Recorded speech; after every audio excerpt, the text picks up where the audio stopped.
পনিরের একটা খুব টেস্টি রেসিপি করব, যার জন্য ভাবলাম তোমাদের সাথে শেয়ার করব। এখন আমি গ্যাসটা জ্বালিয়ে নেব।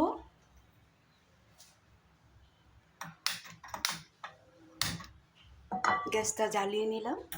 আমি সরষের তেল দিয়ে করব। প্যানটা ভালো করে মুছে নেব।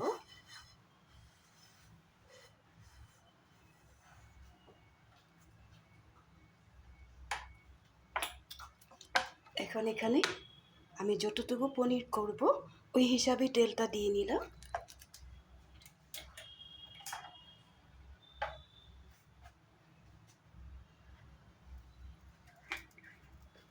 এখানে দিয়ে দেব সামান্য পরিমাণে কালো জিরা।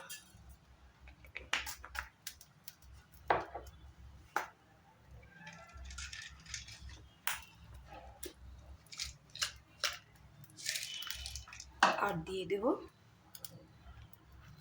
4টে ছোট এলাচ। আর এখানে দিয়ে দেব কাজু আর অ্যালমন্ড, একটু ভিজিয়ে রেখে দিয়েছিলাম, ওটাও এখানে দিয়ে দেব।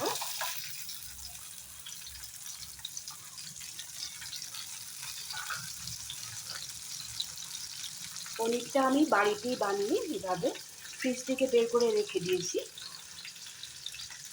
এভাবে তোমরাও বাড়িতে বানিয়ে নিতে পারবে।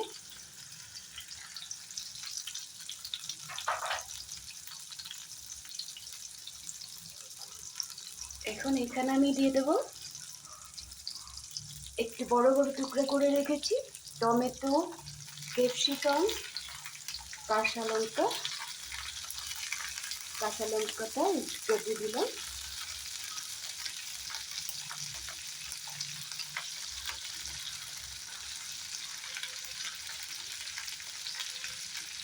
পেঁয়াজ আর রসুন, এখানে আমি আদাটা ব্যবহার করি নাই।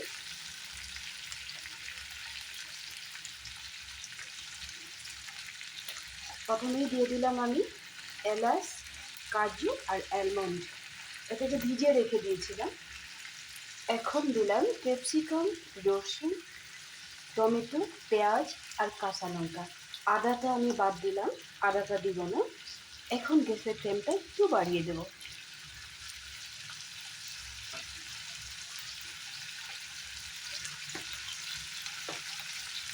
এখন খুব সুন্দর করে প্রত্যেকটা জিনিস আমি ফ্রাই করে নেব। এখানে হলদি, লবণ কিচ্ছু ব্যবহার করব না। এখন আধা ভাজা হয়ে গেছে। আধা ভাজা হওয়ার পরে আমি একটু জিরা ভিজিয়ে রেখেছিলাম, জিরাটাও এখানে ভেজে নেব।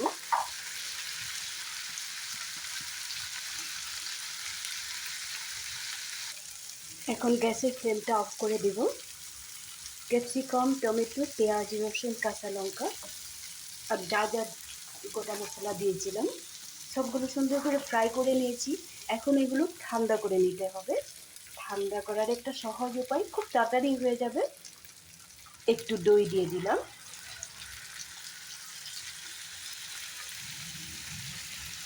দইটা মাত্রই আমি ফ্রিজ থেকে বের করেছি।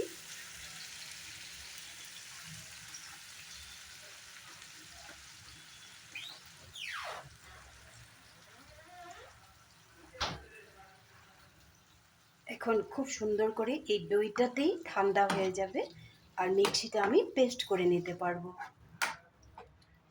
যার জন্য আমি দইটা আগে দিই নাই, কারণ আমি এখনই রান্না করব। এইভাবে 2-1 মিনিট রেখে দিব, তারপরে আবার ফিরে আসছি। মশলাগুলো ঠান্ডা করে নিয়েছি, এখন আমি মিক্সিতে দিয়ে দেব। এদিকে আমি অন্য একটা কড়াই বসিয়ে দিলাম।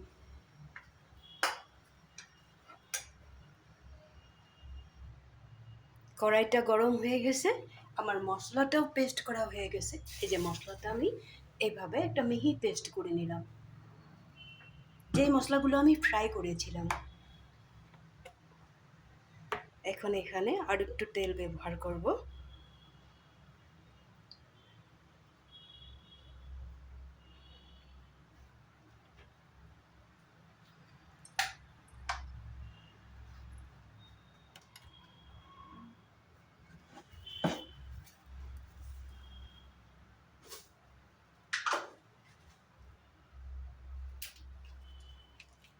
এখানে দিয়ে দিব একটা শুকনো লঙ্কা,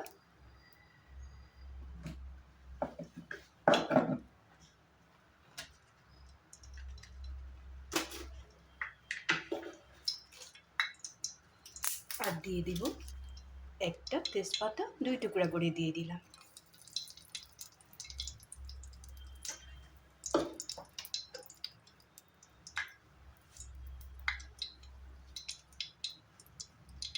তেলটা গরম হয়ে গেছে, এখানে আমি পেস্ট করা মশলাটা দিয়ে দেব।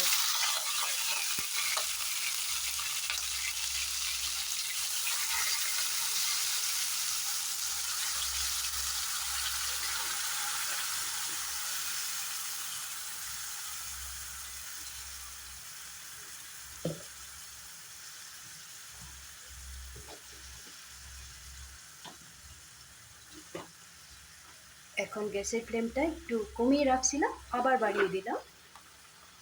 হিসাব মতো দিয়ে দিব লবণ,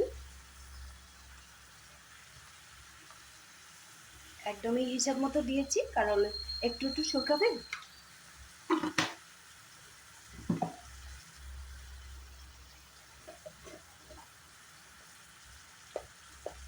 এখানে ভালো একটা কালার আসার জন্য একটু কাশ্মীরি লঙ্কার গুঁড়া দিয়ে দিলাম।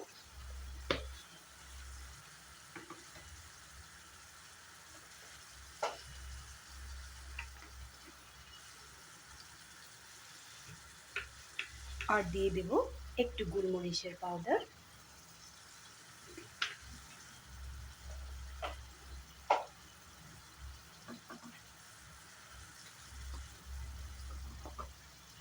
হলদি পাউডারটাও দেওয়া হয়নি, এখন আমি হলদি পাউডারটাও দিয়ে দেব।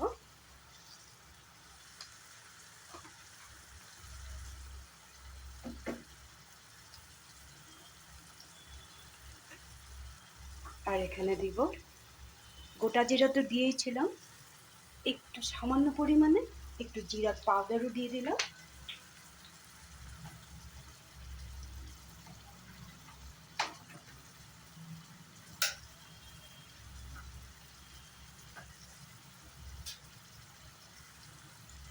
এখন ভালো করে মশলাটা ফ্রাই করে নেব যতক্ষণে তেল ছেড়ে না যায়।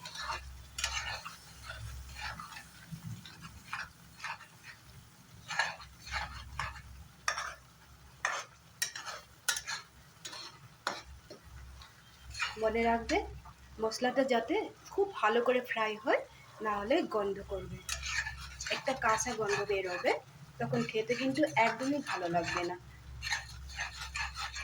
যার জন্য মশলাটা তেল ছেড়ে না দেওয়া পর্যন্ত ভেজে নেবে। এইভাবে 2 মিনিটের মতো আমি ভেজে নেব। মশলাটা ভালো করে ফ্রাই করে নিলাম, তেলও ছেড়ে দিয়েছে। এখন আমি এখানে কেটে রাখা পনিরটা দিয়ে দেব।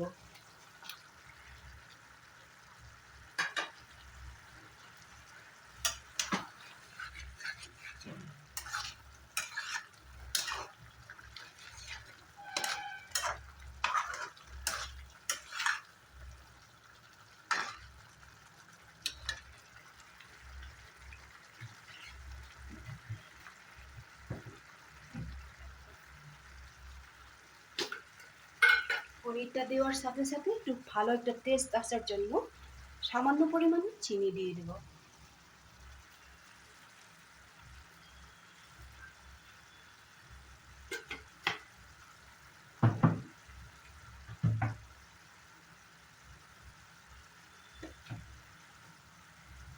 এখানে দিয়ে দিব একটু কসুরি মেথি, এটাকে আমি হাত দিয়ে সুন্দর করে প্রেস করে দিয়ে দেবো।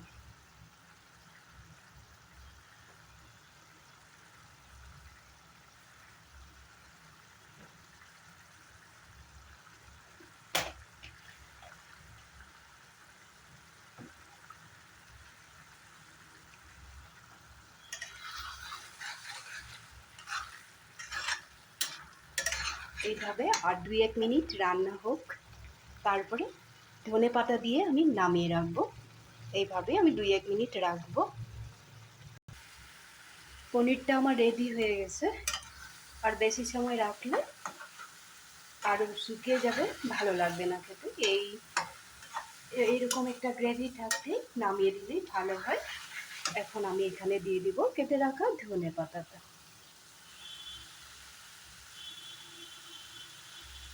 এখন আমি গ্যাসের ফ্লেমটা অফ করে দিব।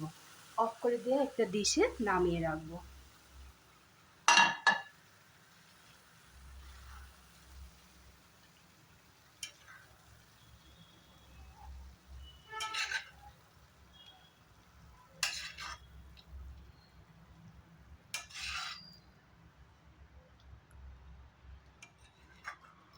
আমি নামাতেও থাকবো। আর তোমাদেরকে একটা কথা বলি, এই পনিরের রেসিপিটা তোমাদের কেমন লাগলো? তোমরা একদিন বাড়িতে বানিয়ে খাবে, তারপরে কমেন্ট করবে কেমন লাগলো। খুবই ভালো লাগে। না বানিয়ে যদি খাও তাহলে তোমরা বুঝতে পারবে না জিনিসটা, এই জন্য বারবার বলে দিলাম। একদিন বানাবে, খুব কম সময়ের মধ্যে হয়ে ওঠে, খেতেও টেস্টি হয়।